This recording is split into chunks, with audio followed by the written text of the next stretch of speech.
수일 후에 예수께서 다시 가버나움에 들어가시니 집에 계시다는 소문이 들린지라.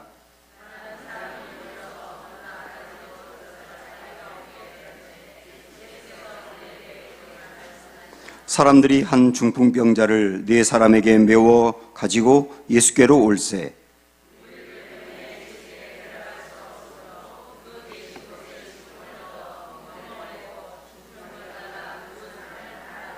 예수께서 그들의 믿음을 보시고 중풍병자에게 이르시되 작은 자야 네 죄 사함을 받았느니라 하시니,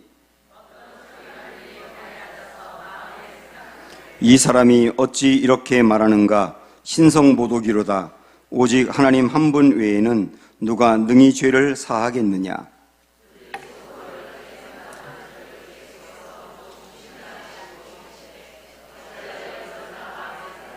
중풍병자에게 내 죄 사함을 받았느니라 하는 말과 일어나 내 상을 가지고 걸어가라 하는 말 중에서 어느 것이 쉽겠느냐?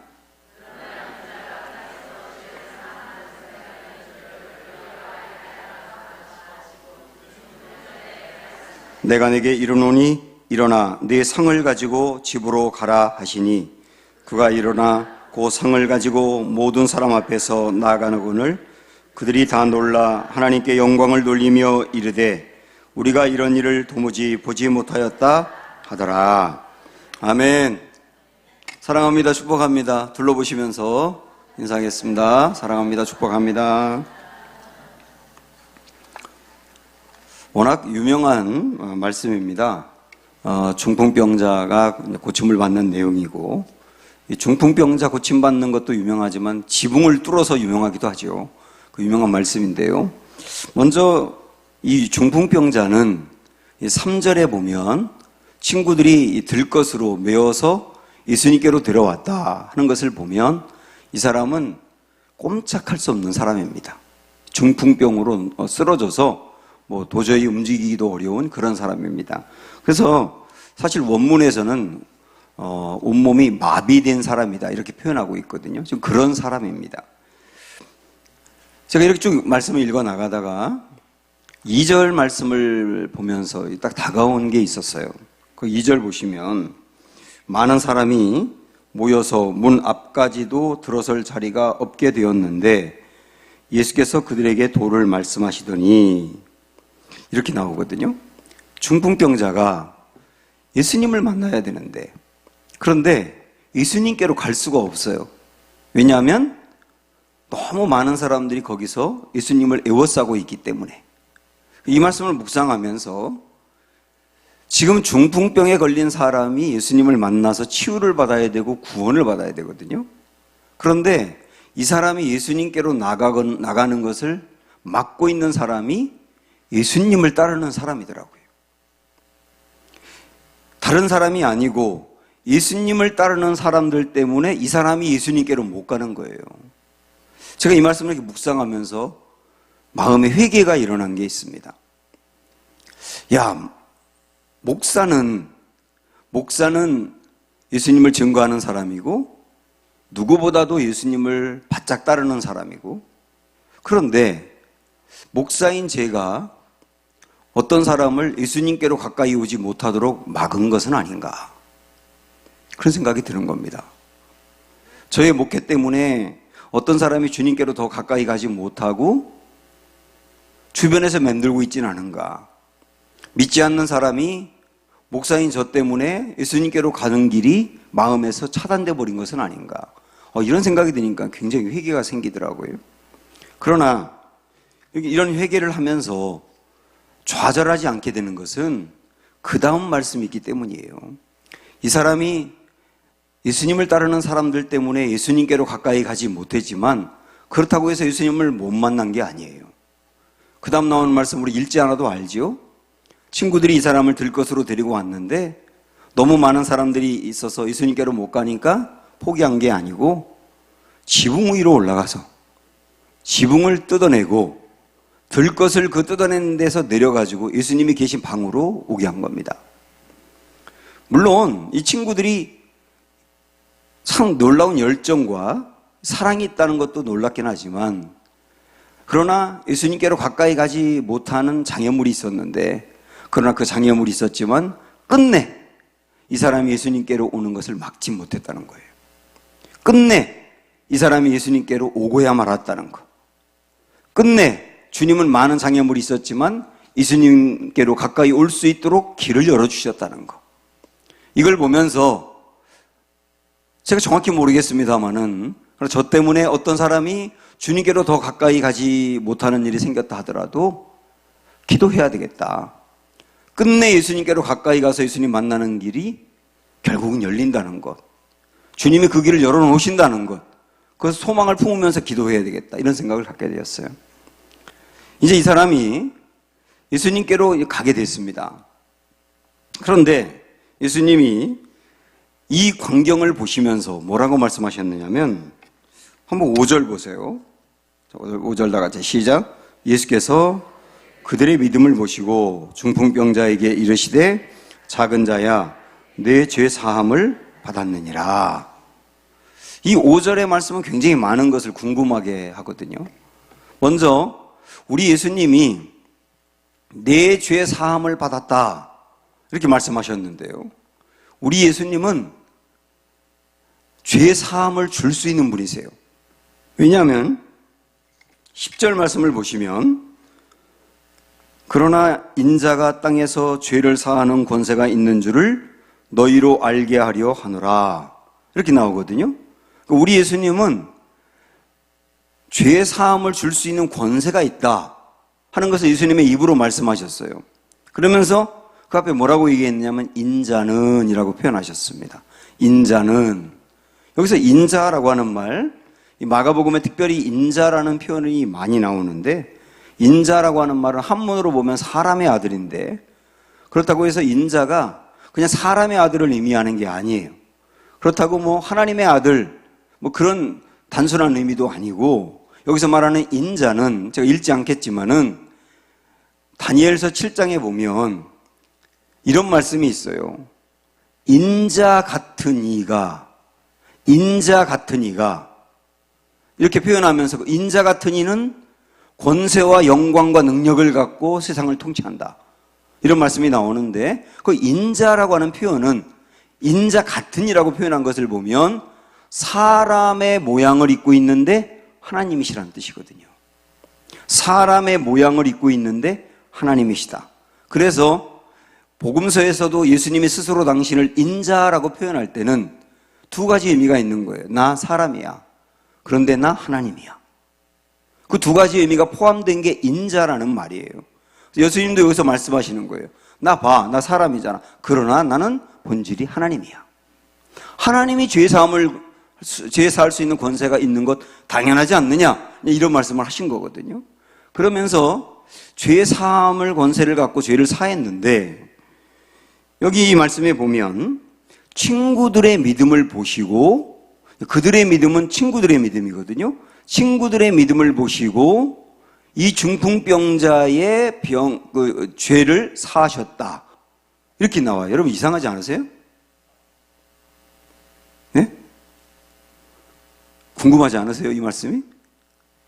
친구들의 믿음을 보고 이 병자의 죄 사함을 이루셨다. 죄 사함을 이뤘다는 게 구원하셨다는 뜻인데, 우리가 알고 있는 것은 자기 자신이 회개하고 그리고 그 사람이 믿음을 가져야 주님이 그 사람의 죄를 사해 주는 거잖아요. 다른 사람이 믿음을 갖고 다른 사람의 그 믿음을 보고 이 사람의 죄를 사하는 건 아니잖아요. 우린 그런 생각을 갖고 있는 거예요. 그런데 여기서 우리가 절대로 오해하면 안 되는 게 뭐냐면, 우리의 죄가 사함을 받고 우리가 구원을 받는 것은 회개와 믿음이라는 조건이 있어야 되는 게 아니에요. 회개와 믿음이라는 조건이 있어야 그 조건을 보고 하나님이 죄 사해 주는 게 아니라고요. 우리가 구원을 받는 것은 주님이 우리를 먼저 찾아오시고 그리고 우리에게 손을 내미시고 우리를 건져내시고 그리고 우리에게 긍휼과 자비의 사랑을 베풀어 주셔서 구원을 받는 거예요. 그래서 죄 사함을 받는 거라고요. 믿음과 회개라고 하는 게 조건이 아니고요. 주님이 유석열이라고 하는 저를 구원해 내실 때 제가 회개를 하고 믿음을 가지니까 너 회개했고 믿음을 가졌구나. 내가 너에게 구원을 줄게. 이런 게 아니라고요. 먼저 찾아오셔서 먼저 긍휼과 자비와 사랑을 베풀어 주신 것을 제가 알고 그때 회개가 쏟아져 나오고 그때 주님이 이런 분이 교하고 사실 믿음을 갖게 된 거거든요. 그러니까 믿음이라고 하는 것은 하나님의 사랑의 결과로 생긴 것이지 하나님의 사랑을 받기 위한 조건이 아니라고요. 제 말씀 여러분 이해가 되세요? 정신 차리고 들으셔야 됩니다. 굉장히 중요한 말씀이에요. 다시 한번요. 믿음이라고 하는 것은 구원을 받기 위한 조건이 아니고 하나님이 내게 베푼 그 사랑에 대한 결과로 생기는 거라고요. 자연히 따라오는 거예요. 어떤 의미로 본다면 우리 주님이 나를 죄사하고 구원하는 것은 내가 한 일, 그 회개와 믿음이라고 하는 게 들어가 있는 거죠. 내가 한 일을 보고 나를 구원하는 게 아니고 우리 주님이 해주신 일 때문에 구원을 받는다는 거예요. 그 기초와 기본이 어디서 시작하는지 혼동을 느끼면 절대 안 된다는 거예요, 여러분. 그리고 더더욱 지금 이 사람은 아까도 말씀드린 것처럼 온몸이 마비된 사람입니다.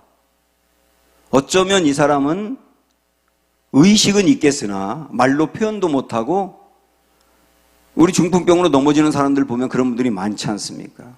살아있긴 하지만 전혀 의사 표현을 못하는 그런 사람일 가능성도 많아요. 그 사람에게 어떻게 회개를 끌어냅니까? 이 사람에게 어떻게 믿음을 고백을 받을 수 있겠어요? 먼저 주님이 베푸는 사랑, 먼저 은혜를 베푸는 사랑에 이 사람이 감동받아서 표현할 수 있다면 표현하는 것이죠. 제가 이 목사가 되다 보니까 임종을 앞둔 분들을 이렇게 만날 때 신방하고 기도해 드릴 때가 많습니다. 가족들이 임종을 앞둔 부모님이라든지 이런 분들이 막 돌아가실 때가 얼마 안 남은 것 같은데 예수님을 영접하지 않으니까 이렇게 돌아가시면 지옥 간다고 생각하니까 너무 절박해가지고 목사인 저에게 목사님 와서 우리 아버지 꼭 예수님 믿도록 기도 좀 해주시고 말씀 좀 전해주세요. 그렇게 부탁을 해서 제가 가는 경우가 있거든요. 그러면 제가 가면 그분에게 거의 이렇게 의식도 거의 없고 눈도 감고 숨을 쉬고 있지만 약간의 표현할 수 있는 그 표현 정도라고 하는 게 이렇게 눈을 지그시 감는다든지 이 정도 표현이거든요. 그분에게 죄에 대해서 얘기하고 회개를 먼저 하세요. 할아버지가 지금까지 살아온 것을 회개하시고 예수님을 믿으세요. 그럼 구원이 있어요. 이렇게 말을 못하는 거죠. 그분에게 예수님이 어떤 분이신지, 예수님이 할아버지도 포기하지 않았다는 거, 그리고 예수님이 할아버지를 구원하기 위하여 지금도 손을 내미신다는 거, 이 손을 잡으시겠어요? 이렇게 물어보면요, 이렇게 눈 감고 있다가 기력을 다해서 눈을 이렇게 지그시 감는 분도 있고 눈을 뜨는 분도 있고 눈물 흘리는 분도 있어요. 적어도 그분은 굉장히 진지한 믿음이거든요. 그게 먼저 주님이 베푼 사랑을 알 때 그 사랑을 알면서 회개가 일어나고 믿음이 더불어 생기는 거예요. 이런 거 여러분 똑같다고 보시면 됩니다. 어떤 사람이 물가에서 놀지 말라고 아버지가 그렇게 얘기했는데 그 아이가 물가에서 놀다가 물에 빠졌어요. 그래서 수영도 못하니까 허우적거리고 물속으로 계속 들어갑니다. 이 아이 조금만 있으면 물에 빠져 죽어요. 그때 아버지가 이 아이에게 너 들어가지 말라고 그랬지? 너 잘못했어 안 했어? 잘못했다는 회개를 먼저 끌어냅니까? 그리고 내가 너 구원해 줄 줄로 믿어 안 믿어? 물어보나요? 아니잖아요. 일단 살려놓고 보지 않습니까? 물에 빠졌으니까 일단 살려놓고 보잖아요. 구원해 놓고 보잖아요. 그때 구원을 아버지가 들어가서 이 아이를 끌어내서 구원해 줄 때 아버지의 사랑을 알게 되고 자기가 아버지 말씀 어긴 거에 대해서 회개도 하는 거죠. 사랑하는 여러분, 제가 이걸 계속 반복적으로 강조하는 게 뭐냐면 자꾸 우리 성도들은 구원을 받기 위해서 어떤 조건이 있어야 된다고 생각을 하는 거예요. 그 조건이 믿음과 회개라고 생각을 하는 겁니다. 그 믿음과 회개라고 하는 조건이 있어야만 구원을 받는다라고 생각하는 게 자꾸 인본주의로 갈 수 있는 가능성이 있는 거예요. 구원은 하나님의 은혜로 받는 거고 하나님의 사랑으로 받는 거고 자비와 긍휼이 먼저 있기 때문에 가능한 거고 그거 아니면 다른 게 아닌 거예요. 그럼 분명히 하시라고 이게 알려주는 본문의 말씀입니다. 이것을 본다면 구원이라고 하는 것은 그 사람의 믿음과 회개를 먼저 보고 주시는 게 아니구나. 주님의 은혜와 사랑이 먼저 나타나면 누구든 구원을 받을 수 있는 거구나 라고 하는 것을 안다면 우리는 정말 소망이 생기는 겁니다. 우리 가족에 대해서도 소망이 생기고 내 가까운 사람에 대해서도 소망이 생기는 거예요. 만약에 그 사람이 먼저 예수님을 받아들이면서 회개를 충분히 하고 그 다음에 믿음을 가진 다음에야 그 사람이 구원을 받을 수 있고 그런 것을 보고 하나님의 사랑을 주신다고 하면 우리 가족 중에 정말 주님을 안 믿을 것 같은 사람이 있는 거예요. 그 사람은 길이 없지 않습니까? 근데 이 사람도 자기가 믿음으로 고백할 수도 없는 상황인데도 먼저 찾아가서 마음을 열어 죄사함을 일으키며 믿음을 끌어내신다고 한다면 우리 주님은 나의 사랑하는 그 가족도 건져낼 수 있겠구나 하는 믿음이 우리에게 생긴단 말입니다. 전에 우리 교회에서 몇 번 찬양했던 고성아 집사님이라고 우리 교인은 아닌데 그 집사님 여러분 간증도 하셨지 않습니까? 그때 그 집사님이 했던 간증 그 할아버지가 돌아가시기 전에 예수님 만난 이야기였잖아요. 저는 그분한테 몇 번을 들었어요. 이 할아버지는 예수님을 전혀 믿지 않는 분이었고 그런데 이게 병원에서 서서히 죽어가고 계신 상태였습니다.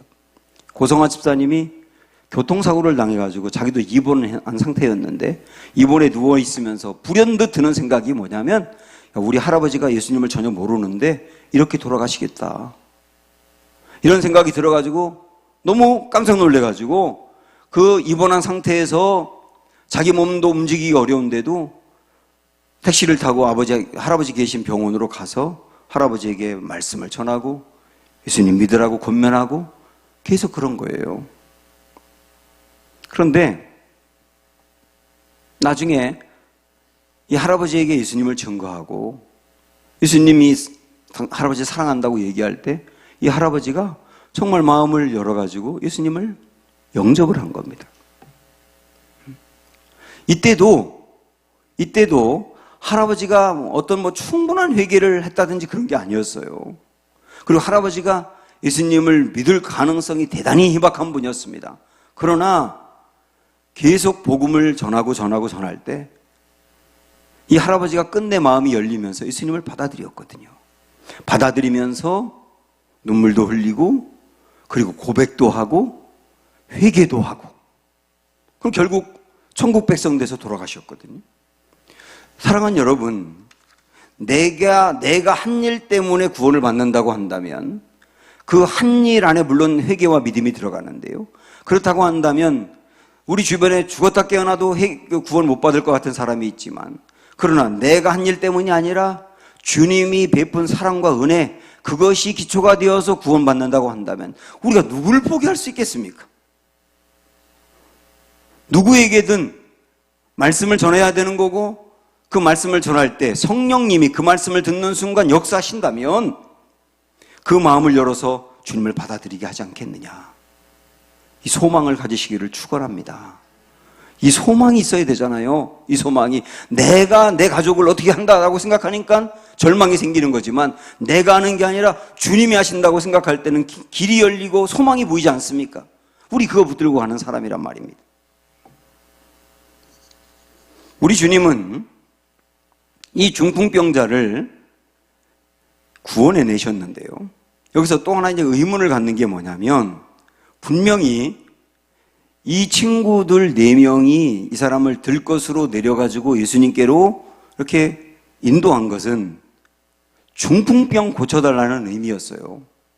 그런데 우리 예수님은 이 사람의 중풍병을 주기 전에 죄사함을 먼저 하셨습니다. 그럼 이걸 생각해 보셔야 되는 겁니다. 친구들이 원하는 것은 육신의 병이었는데 우리 예수님은 영적인 병인 죄 문제를 해결하고 죄 사함을 통하여 구원을 먼저 이끌어내셨다고요. 물론 그 다음 나오는 말씀 보면 이 사람의 육신도 치료해 주셨죠. 왜 우리 예수님은 그러셨느냐? 여러분, 이건 물론 우리 예수님에게는 우리의 육신도 중요하고 영혼도 중요한 거 맞아요. 그러나 더 넓은 의미로 본다면 우리의 육신은 이 땅을 살다가 죽는 순간 모든 게 끝나는 겁니다. 그러나 우리의 영혼은 죽음 이후까지 영원토록 계속되는 거예요. 그래서 우리는 솔직히 육신이 중요해요. 내 육신이 건강하고 육신이 복받고 육신이 잘 되는 게 영혼이 건강한 것보다 훨씬 중요합니다. 여러분의 기도 제목을 보면 알 수 있고 관심을 보면 알 수 있잖아요.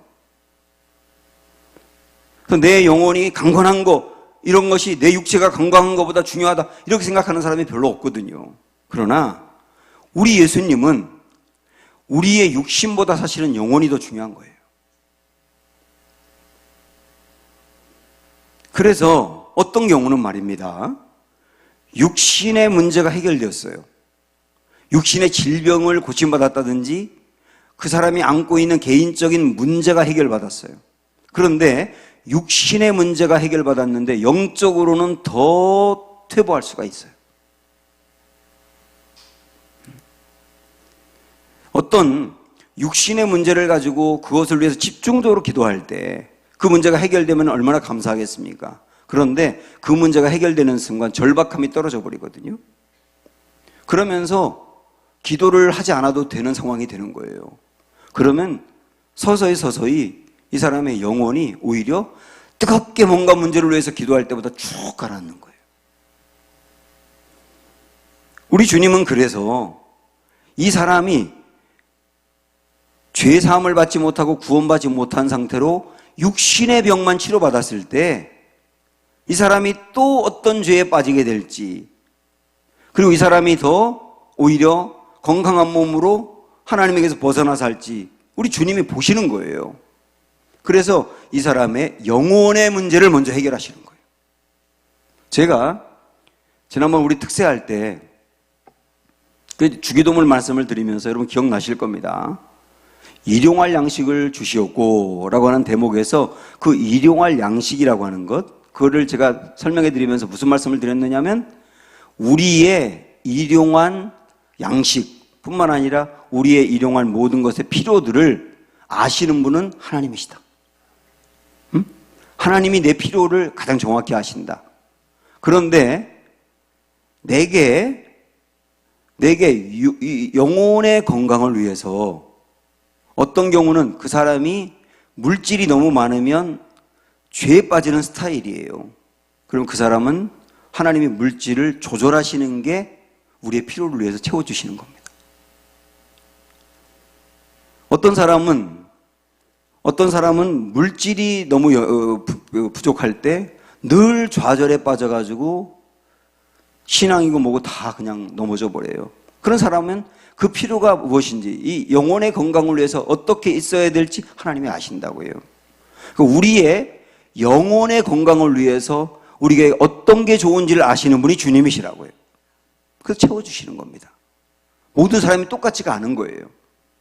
이 사람도 육신의 병만 달랑 고쳐놨는데 영혼의 문제가 해결이 안 되면 또 죄에 빠져버릴 수 있으니 우리 주님이 먼저 중요하게 여긴 것은 영혼의 병이다.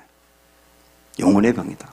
그래서 우리가 솔직히 말씀드려서 육신의 문제보다 영혼의 문제를 더 중요하게 여기세요. 목사님 저는 그렇게 말하지만 쉽지 않다는 건 압니다. 그러나 영혼의 건강함이 얼마나 중요한지는 이 말씀을 통해서 인식을 하셔야 되는 겁니다.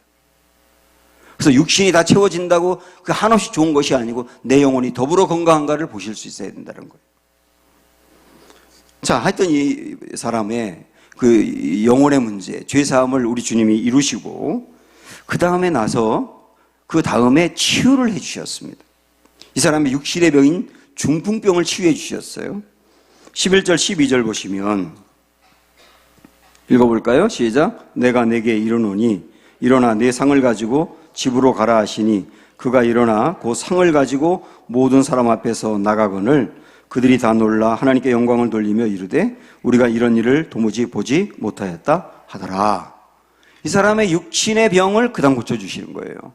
그래서 내 상을 들고 걸어가. 그래서 이 사람이 마비되었던 사람이 모든 마비가 풀리면서 건강을 회복하고 걸어가게 된 거죠. 주님은 이런 일을 하실 수 있는 겁니다. 마비된 사람도 하나님 고칠 수 있다. 이런 것도 물론 보여주는 거예요. 그런데 여기서도 마찬가지. 육신의 병을 치유하는 데도 마찬가지예요. 이 사람이 육신의 병을 고침받는다는 믿음이 있는 걸 보고 고쳐준 게 아닙니다. 아까 구원을 생각하면 사람들이 회개하고 믿어야만 구원을 받는다라고 오해하고 있는 것처럼 육신의 병 치유받는 것에 대해서도 오해하는 분들이 많아요. 믿음이 있어야 치유받는다 이렇게 생각을 합니다. 고침받는다는 믿음이 있어야 그걸 보고 하나님이 치유해 준다라고 생각하는 게 오해입니다. 만약에 그러면 보세요 여러분, 어떤 사람이 질병에 걸렸다가 나았다면 그 사람은 믿음이 있었기 때문이고, 그러면 어떤 사람은 결국 낫지 못했다면 믿음이 없었기 때문입니까? 하나님은 이렇게 보시다가 너 믿음이 있구나 고쳐줄게, 너 믿음 없구나 안 고쳐줘 이렇게 하시는 분입니까? 그럼 치유라고 하는 것의 근본이 내 믿음인 겁니까? 내 믿음을 보고 주님은 긍휼을 주었다 안 주었다 그러는 겁니까? 우리의 영혼의 구원의 그 근원이 하나님의 긍휼과 자비에 있듯이 우리의 육신의 치유와 우리의 육신의 문제 해결도 하나님의 자비와 긍휼에 있는 거예요. 만약에 내 믿음이 치유의 근원이 된다면 어떤 사람이 이렇게 말할지 몰라요. 나 분명히 고침받는다는 믿음이 있었는데, 나 나을 거라고 하는 믿음이 있었는데 하나님 고쳐주지 않으면 난 믿음이 있었는데 하나님 왜 안 고쳐줬느냐 이렇게 하나님을 신뢰하지 않게 되거든요. 분명히 아십시오 여러분, 고쳐주는 것, 고쳐주지 않는 것, 그건 주님의 결정이에요. 우리가 낫는다면 하나님의 자비와 긍휼로 낫는 거예요. 우리가 할 수 있는 일은 뭐냐면 그 긍휼과 자비를 베풀어 달라고 기도하는 거예요. 그래서 어떤 사람에게, 질병으로 고통받고 있는 사람에게 믿으세요, 믿으세요라고 압박하고 강압적으로 믿으라고 할 필요가 없어요. 그 믿음도 나 나을 거라고 하는 믿음도 주님이 하실 일에 대한 믿음인 것보다는 자기의 신념일 가능성도 많아요. 그냥 맡기는 거예요, 그거는. 그리고 주님이 결정하신 일이기 때문에 우리는 은혜와 자비를 베풀어 달라고 기도하는 거예요. 그러면 여기서 이제 마지막으로 하나, 이 친구들의 믿음을 보시고라고 하는 대목은 무엇을 의미하느냐, 이 문제를 해결을 해야 되겠죠. 친구들의 믿음을 보시고라고 하는 말은 친구들이 이 사람 고침 받을 거라고 하는 믿음이 있었기 때문에 고쳐주었다 그런 의미가 아니에요. 여기서 말하는 친구들의 믿음을 봤다는 것은 이 사람을 사랑하여 예수님에게로 인도하는 믿음이에요. 장애물이 있었습니다. 많은 사람이 거기를 에워싸고 있기 때문에 예수님까지 오는데 많은 장애가 있었어요. 그러나 장애가 있지만 포기하지 않고 예수님께로 끝내 인도하는 그 믿음, 그걸 기이 보신 겁니다. 주님은 물론 그거 있었기 때문에 주님이 고쳐주었고 그거 없었다면 안 고쳐줬다 이런 건 아닙니다만은 주님이 이들의 예수님께까지 인도하는 그 헌신과 마음을 귀히 여겼다는 뜻이에요. 우리에게 그게 있어야 되는 겁니다. 우리에게, 나의 가족이든 그리고 내가 사랑하는 어떤 이든 그들을 주님께로 인도하겠다는 그 마음, 그건 있어야 되는 겁니다. 장애가 많을 수 있습니다. 그 사람의 선입견이 장애가 될 수 있고, 그 사람의 가정의 배경이 장애가 될 수 있고, 그 사람이 이전에 교인들에게 큰 상처받았던 게 장애가 될 수도 있고, 그 다음에 교회에 대해서 부정적으로 알고 있는 그 선입견 인식이 그럴 수도 있고, 목사에 대해서 실망했던 것이 그럴 수도 있어요. 여러 가지 많은 장애가 있을 수 있어요. 그러나 그럼에도 불구하고 끝내 그 사람을 주님께로 인도한다. 내가 그 사람을 어떻게 구원하는 건 아니고 고쳐주는 건 아니지만 주님이 자비와 은혜를 베풀면 된다고 하는 그 믿음 갖고 나는 주님께까지 그 사람을 인도한다라고 하는 그 마음, 이 마음이 우리에게 있어야 된다. 이거 포기하면 안 된다. 네 사람이 들것에 들어서 예수님께로 이게 인도한 말씀을 저는 묵상하면서 그냥 이 말씀을 액면 그대로 구원을 받지 못한 사람이지만 그 주변에 어떻게 해서든지 이 사람을 예수님께로 인도하려고 하는 사람 4명만 있다면 길이 보이지 않겠는가 이런 소망이 생기는 거예요. 어떤 육신의 질병으로 고통받고 있는 사람이지만 그 사람을 위해서 예수님께까지 인도한다고 하는 그 마음으로 사랑을 베풀고 하는 사람이 그 사람 주변에 4명만 있다면 그 사람은 소망이 있지 않겠느냐. 그럼 그런 마음을 한번 가져보십시오. 그래서 내가 그 어떤 사람의 4명이 되어줘야지. 그렇게 여긴다면 얼마나 귀하겠습니까? 제가 이 본문을 가지고 이전에 우리 교회에서 그랬는지 전에 교회에서 그랬는지 잘 생각이 안 나는데 들것 기도팀이라고 만들었었어요. 들것 기도팀. 이 사람을 들것으로 들어서 예수님께로 인도한 거 아닙니까? 들것으로 들어서. 그래서 어떤 육신의 큰 병이라든지 문제를 가지고 있는 사람을 예수님께로 올려드리며 그를 위하여 기도하는 그 사람들을 들것으로 옮기는 사람이라고 여기며 들것 기도팀이라고 만들었는데 여러분 그런 마음을 갖고 들것으로 예수님께로 이 사람을 옮겨드린다 라고 하는 마음 갖고 중보기도 하십시오. 그러므로 인해서 하나님의 자비와 사랑이 나타나 육신의 치유뿐만 아니라 영혼이 고침받고 구원받는 하나님의 은혜와 자비와 사랑이 나타나기를 주님의 이름으로 축원합니다.